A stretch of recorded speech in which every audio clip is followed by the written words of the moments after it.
My fellow citizens of all nations. In this video, I'm going to analyze Parable of the Lost Son. This story is told by Jesus, and there are a lot of explanations what this story could possibly mean. And I'm going to basically share with you all the explanations I could think of, as well some of the mainstream understanding of this parable and so how sort of mainstream intellectuals and scholars usually explain this story. So the story is basically this way. There is a very wealthy man who has two sons, and one of his son stands up and tells his father that basically, father, give me all your wealth that belongs to me, basically half of your wealth. Older son also should receive half of it. But it's quite strange at the same time, because usually the division between younger and older brother was not the same. Usually the firstborn used to receive sort of majority of the wealth based on many different nations and traditions. That's how it used to be back then, basically. The firstborn son used to inherit all the wealth, at least in history, I should say. So basically this son demands this wealth from his father, and father agrees. So he lives in some distant country, and he ends up losing all his wealth, and he finds himself in elder poverty, and he is not ashamed of work, basically. And when he finds himself in poverty to get food and to sustain himself, his first reaction is not to return to his father, who still is a rich man, but no, he feels a sort of shame. No, well, it's not expressed in the parable itself, but based on common sense, we could argue that he felt shame. And he was not one of those arrogant young men. Basically, he decided to work and start to take care of pigs, and he was not well fed and etc. So he thinks that his father's servants are far well taken care of. So he only hopes to return to his father and work as a servant for his elder brother, basically, and for his father, basically. In his heart, he is not an arrogant person. He does not think to return to his parents and brother to just live as a young master again. No, he wants to just work there as a low servant. So with this understanding, he returns, and when his father sees him, he gives his son ring and tells him that you were lost and you were found. So what does it mean? Basically, it means that the lost son has returned.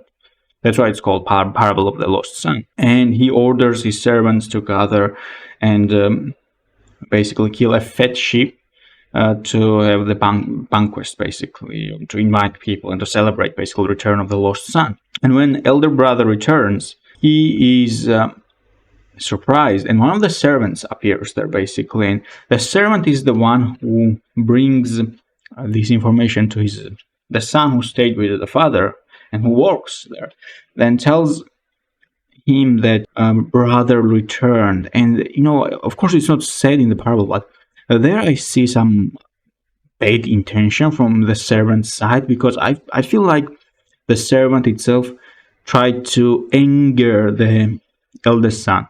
Basically, the servant is not necessarily sincere, and basically the eldest son gets very angry and he confronts his father and tells him that you have never killed even some skinny sheep for me and my friends, when I have stayed with you and served you all this time, and etc. And father is surprised and tells the eldest son that everything had belonged to you in the first place.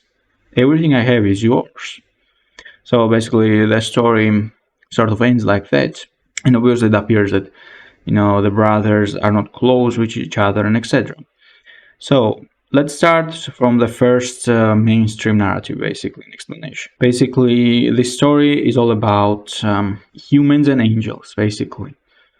The angels are the eldest ones who stayed with the God. The father is a god in its parable, basically, and served the father faithfully, while the lost son are the ones who are going to ascend to heaven and live just as equally as angels do. So in this situation, the lost son turns out to be human beings who want to ascend to heaven and live with the father, return to the father, basically. sort of the story of how Adam was thrown out of the garden, etc. So the lost ones are the descendants who will return, basically, and the story and confrontation starts there. So this is one of the mainstream understanding, and of course it shows the boundless love the father has toward his children. But this story is reasonable at certain sense if we look at it from the religious standpoint, but there are a lot of things missing, and at the same time this story can be interpreted differently, as I've already done so while I was explaining the story. So let's look at another way, sort of not so popular way, but still it's possible to look at this way. Let's, instead of trying to provide the explanation to the story, let's question the story itself. First of all, there are so many things we don't know about this parable. So many things are simply missing and not mentioned. For example, when now from things that are mentioned, things that are not mentioned could be deduced and analyzed, right? For example, the gesture of father giving his lost son the ring, right? What does it mean? In ancient societies, usually the ring represented the authority itself. In ancient cultures, for example, if we wanted to write a letter, and if it was influential family or etc., it had to be sealed with the ring. And if it was not opened, basically nobody had opened it, and it represented also the face of the family and etc. in different cultures. So giving the ring may appear like a simple behavior, but it is not that simple as well. So another question is toward the father itself in this story, in this parable, because what type of father are you? Why is it that your two sons are not close with each other? Why is it that they don't communicate with each other? Why is it that they don't have friendship toward each other? If we were to take this story on a face value, why is it that in this parable father doesn't contribute to the fact that these two sons to have a close relationship and to love each other? Why is it that they don't promote the understanding within each other? Why is that? Also, the another question is related to the eldest son. Eldest son appears to be not so, based on the story, either not so intelligent or has some sort of complex, some sort of father complex or loyalty complex, or does not have a free will at all, or incapable of thinking.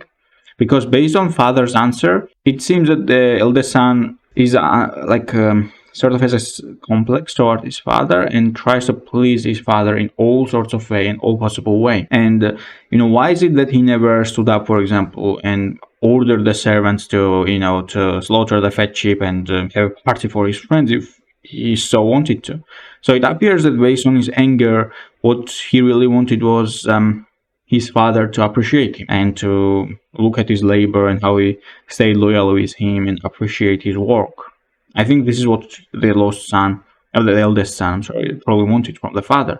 So, in this story, we could argue that, the children of this father are innocent, and mostly the blame could be on the father itself, because why did not you try to, for example, why did not the father was asked his eldest son, hey, are you in communication with your young brother? How is he?